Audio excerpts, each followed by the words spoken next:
Bismillahirrahmanirrahim. Assalamualaikum warahmatullahi wabarakatuh. Alhamdulillah wa syukru ala ni'amillah wa salatu wassalamu ala rasulillah.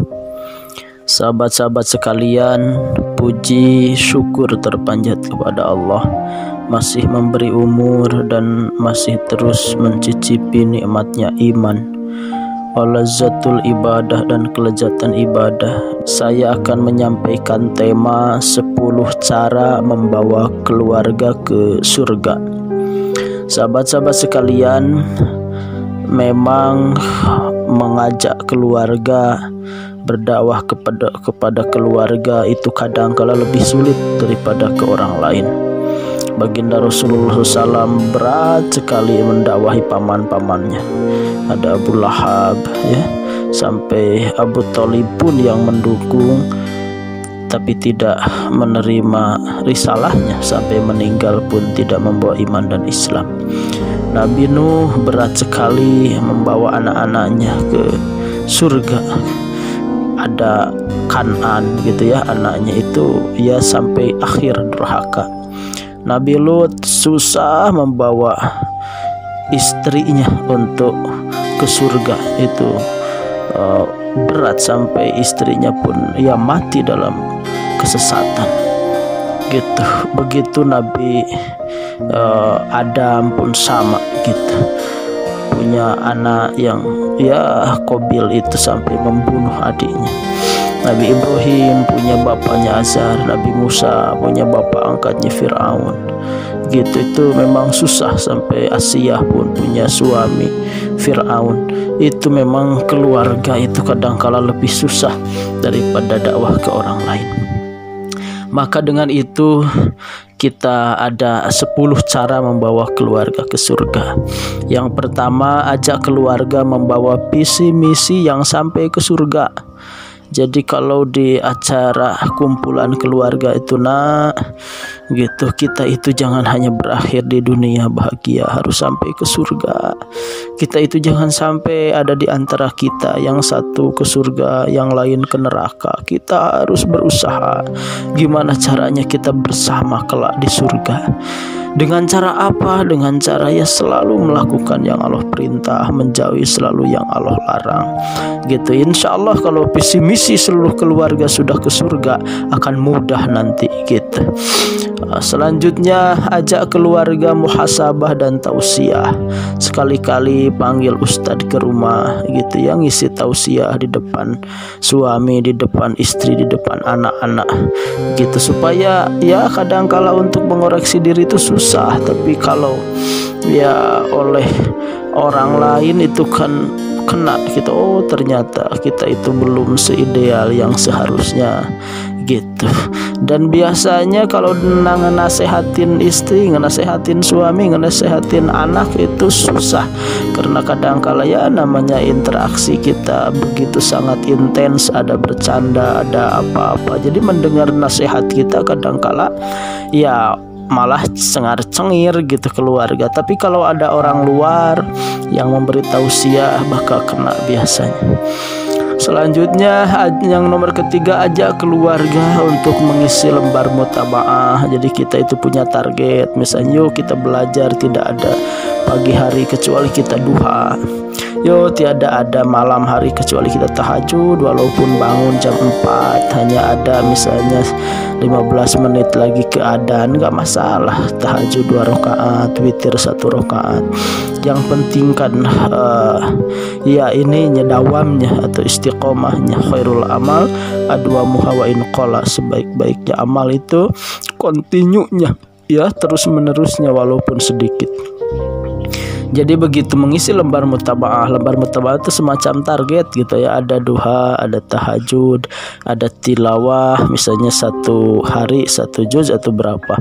Ada apa ya saum, ada sedekah. Nanti itu kan di list gitu. Kalau menunaikan di list, kalau enggak berarti di ini gitu ya, disilang. Nanti sebulan sekali itu diperiksa di acara keluarga. Oh, si bungsu nih bangun subuhnya telat terus kedetek tuh. Ya aduh, si ayah ini enggak ngaji Quran nih beberapa hari, itu kedetek tuh. Itu jadi ngisi lembar mutabaah. Selanjutnya ajak keluarga sholat sunnah mutlak maupun mukoya di rumah. Jadi di rumah itu sholat sunnah. Jadi sholat tuh untuk bapak-bapak dan anak laki-laki jangan melulu di masjid. Di rumah ada sholat, yaitu sholat sunnah. Inna afdalas sholat sholatul mar'i fi baiti ilal maktubah. Sesungguhnya seutama-utama sholat seseorang di rumahnya, kecuali yang fardu gitu. Jadi ya biar rumah itu hidup, biar rumah itu berkah. Jadi sholat qoblanya di rumah, sholat badannya di rumah. Ke masjid gimana nih, nggak ada sholat sunnah? Ada, sholat tahiyatul masjid bisa, syukril wudu bisa.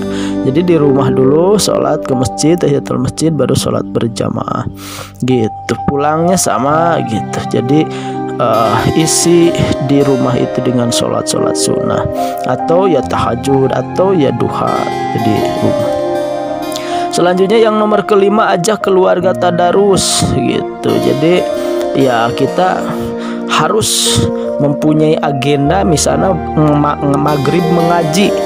Berarti maghrib itu semua keluarga matikan TV, matikan HP, kumpul dulu sok sebelum isya. Kita sebelum belajar malah udah ngaji dulu semuanya. Itu bikin kesepakatan gitu. Jadi penting karena bukan hanya rumah barokah, bukan hanya keluarga yang akrab dalam ketaatan, kebersamaan dalam ketaatan, juga akan dijauhkan dari setan. La taj'alu buyutakum maqabir, inna syaitan yanfiru minal bait alladzi tuqra'u fihi suratil baqarah. Janganlah kalian menjadikan rumah-rumah kalian kuburan. Sungguhnya setan akan lari dari rumah yang dibacakan surah Al-Quran, khususnya surah Al-Baqarah. Jadi ya ajak tilawah bareng-bareng gitu ya, tadarus bareng-bareng di rumah. Itu nomor kelima. Nomor keenam, ajak sedekah harian. Kalau bisa di rumah itu punya kenceleng, coba simpan di tengah rumah itu kenceleng. Kalau anak dikasih uang jajan 5.000, 1.000 ya suruh untuk dimasukkan ke kenceleng. Kalau ibu dikasih jatah misalnya sehari 100.000 oleh suami, kalau 5.000 masukkan ke situ, mau 5.000 mau 10.000 masukkan ke situ. Jadi belajar semuanya untuk sedekah harian gitu. Dan sedekah itu kan luar biasa. Ya wadawu mardukum bisodaqah, ya kalian harus berobat penyakit-penyakit kalian dengan sodakoh. Waman kana min ahli sodakoh du'iya min babis sodakoh. Jika orang ahli sodakoh maka akan dipanggil kelak dari pintu sedekah di surga itu. Jadi ajak keluarga sedekah harian. Yang nomor ketujuh, ajak dan beri teladan keluarga berakhlak mulia gitu. Kita harus ya bicara sopan, bicara ke anak juga harus penuh penghormatan. Nah, boleh mama ambilin anu, ulah kia ambilin anu, itu nada perintah, tapi nadanya harus nada minta. Nah, boleh mama ambilin HP. Nah, sayang boleh enggak ayah. Nah, itu beri teladan dengan akhlak yang mulia. Dan kalau ada masalah dengan suami atau dengan istri, jangan di depan anak-anak. Itu prinsip, nggak boleh. Karena tidak boleh memberi teladan ke anak tidak hormat kepada suami, yaitu ayahnya anak-anak. Tidak boleh memberi teladan kepada anak-anak tidak hormat kepada ibunya anak-anak, yaitu kepada istri. Saat bagaimanapun ada masalah, selesaikan di kamar, jangan di depan anak-anak gitu. Jadi beri teladan. Selanjutnya yang kedelapan, zikir. Biasakan misalnya di rumah itu zikir, kan macam-macam zikir. Ada zikir yang sifatnya muqayyad, ada yang mutlak gitu ya. Anak-anak dibawa zikir. Kita mau ujian, hayo kita sama-sama zikir Asmaul Husna ba'da sholat sunnah teh, ba'da tahajud, ba'da duha. Ya Fattahu ya Alim, ya Fattahu ya Alim. Wahai yang maha membukakan rizki, yang membukakan kesuksesan, yang membukakan ilmu, ya Alim, yang maha berilmu. Itu zikirkan ya Fattahu ya Alim, ya Fattahu ya Alim. Atau bapaknya ini ingin punya rizki, ingin banyak rizkinya berkah berlimpah, ya Ghani, wahai yang kaya, ya Mugni, wahai yang mengkayakan. Itu zikir gitu ya. Jadi ajak keluarga ahli zikir.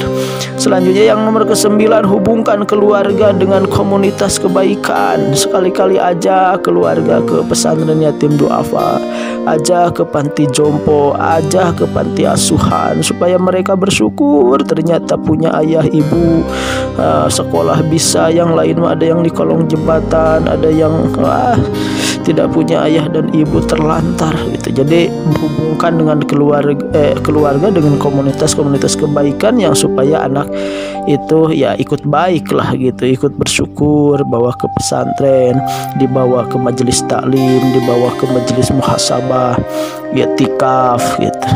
Selanjutnya yang terakhir, saling mendoakan gitu. Doa umukhul ibadah, doa itu ya ininya sumsumnya ibadah gitu. Doa itu ya boleh dikatakan sumsumnya ibadah. Maka doakan orang tua ke anak, doakan anak ke orang tua, doakan suami ke istri, doakan istri ke suami. Maka insya Allah kita akan membawa keluarga kita ke surga jika yang 10 tadi dilaksanakan. Terima kasih ya Allah, ya Rahman, ya Rahim. Kami ingin di dunia dengan keluarga bersama dalam bahagia, dalam harmoni, sakinah, mawaddah, warahmah. Suami mencintai istri, istri menghargai suami, orang tua mencintai anak, anak menghormati orang tua. Ya Allah, tapi kami bukan hanya ingin berakhir di dunia bahagia, tapi kelak pun kumpulkan kami di surga ya Allah. Kumpulkan dengan pasangan kami, kumpulkan dengan anak-anak kami. Jangan ada satupun terpisah ya Allah di neraka-Mu, nauzubillah. Kumpulkan semua di surga-Mu ya Allah. Ya Allah, ya Rahman, ya Rahim. Orang tua kami, nenek kakek kami, paman bibi kami, adik kakak kami, kumpulkan semua di surga dengan guru-guru kami ya Allah. Rabbana atina fid dunya hasanah wa fil akhirati hasanah wa qina adzabannar bi rahmatika ya arhamar rahimin. Terima kasih. Assalamualaikum warahmatullahi wabarakatuh.